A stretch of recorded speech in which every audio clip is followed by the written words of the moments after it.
വെനിസ്വാലയിലേക്ക് പുതിയ ഇടയനെ നിയമിച്ച് ലിയോ 14 പാപ്പ.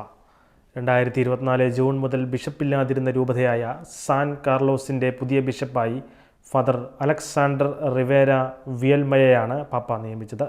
മാർപ്പാപ്പയായ ശേഷം ലിയോ 14 വെനിസ്വാലയിലേക്ക് നടത്തുന്ന ആദ്യത്തെ നിയമനമാണ് ഇത്. ആൻഡിയൻ സംസ്ഥാനമായ മെറിഡയിൽ സ്ഥിതി ചെയ്യുന്ന സാൻ മിഗുവേൽ ആർക്കാഞ്ചൽ ഡി എൽ ലാനോയുടെ വികാരി ജനറലും ഇടവക വികാരിയുമാണ് ബിഷപ്പ് റിവേര.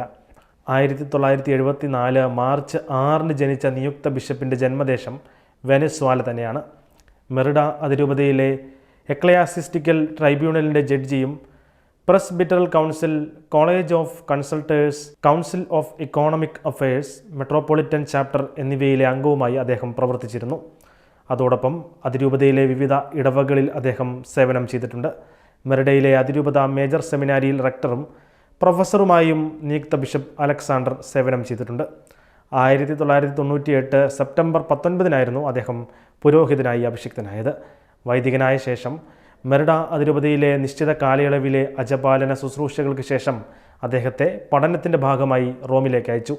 അവിടെ 2004 പൊന്തിഫിക്കൽ ലാറ്ററൻ സർവകലാശാലയിൽ നിന്ന് കാനൻ നിയമത്തിൽ ലൈസൻസും 2010 കുറസോവയിലെ ഇൻ്റർനാഷണൽ യൂണിവേഴ്സിറ്റി ഓഫ് കരീബിയനിൽ നിന്ന് മാനേജ്മെൻറ്റ് സയൻസിൽ ബിരുദവും നേടി.